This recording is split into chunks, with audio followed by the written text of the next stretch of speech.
Next, I want to try some other easing examples. So let's clear things out of the way. I'll just double click on my motion editor panel here to collapse that. And my timeline's down here at the end.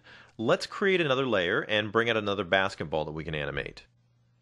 I've already got my basketball layer selected, so I'll just click the new layer icon and we'll call this one basketball 2.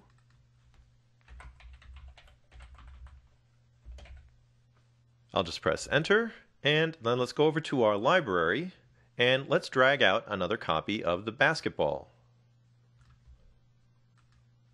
Now I'm going to want this basketball to be bouncing after the first one, so I'm just going to grab that entire layer here that we've created and I'm just going to drag it over so that our new basketball won't come in until the last one's finished bouncing off the stage.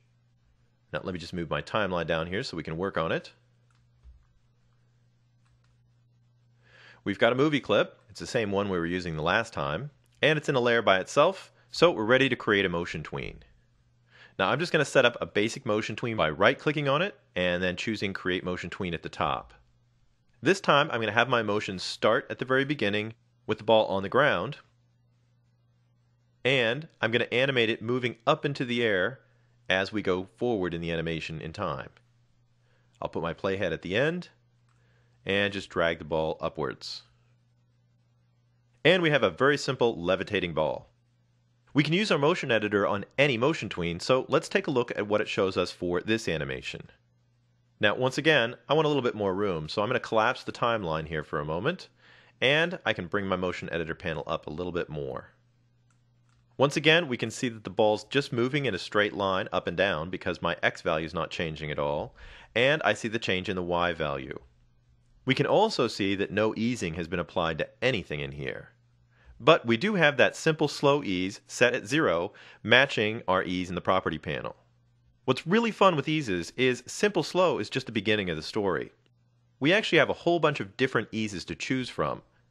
To create one, we need to go over to the plus menu here, pull it down, and you can see we can choose from all kinds of things, starting with simple slow at the top, and then we just have some basic speed changes. These are pretty cool if you want something that's kind of like the simple slow animation, but a little bit more faster and dramatic. Now notice below that we have stop and start animations. Our simple easings give us a speed change either at the beginning or the end of the animation. Remember, in and out. But a stop and start easing will actually give you both. It'll give you a speed up at the beginning and a slow down at the end. And we have some speeds to choose from for that as well. They really get fun when we start seeing bounce, and that's the one I want to try. We'll click on it, and a new easing is added to our motion editor. And you'll notice in the pull-down menus that we can now choose simple slow and our new bounce object. I don't want to set it down here on scale. I'm going to go up to that Y value, and I'm going to set bounce as the easing just for the Y property. And we can click on our new easing and expand out the window, and we can see exactly what shape of curve we're adding. Now I haven't adjusted my frames to match the animation. Let me take a quick look at our timeline here.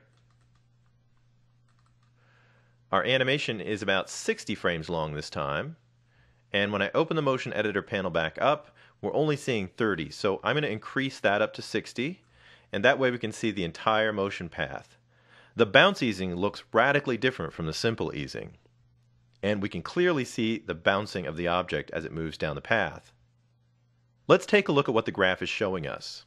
The numbers inside the easings are percentages.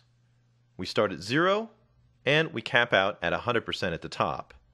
And what they're talking about a percentage of is of the animation. Now remember, we had a simple animation of our ball starting at the ground level, and as the animation proceeds, the Y value slowly gets lower and lower until it reaches almost the top of the screen. Now remember, Y values go down as the object moves up. So for our animation, a 0% would be the start of the animation, or the ball on the floor, and 100% would be the normal finish of the animation where the ball is hanging up in the air, so to speak. Now when we look at a normal simple curve, we progress from the beginning of the animation to 100% at the end. And the only thing we're really doing is changing the speed at which the object moves from start to finish. With something like our bounce easing curve, we're completely changing things around. Now, if we think about 0 and 100 as the beginning and end of our animation, we can see that what happens here is that our ball moves towards the end of the animation very quickly, and then actually backs up and goes towards the beginning of the animation. Then it does it again, but it doesn't go quite as far this time, and you can see it's bouncing smaller and smaller at each interval.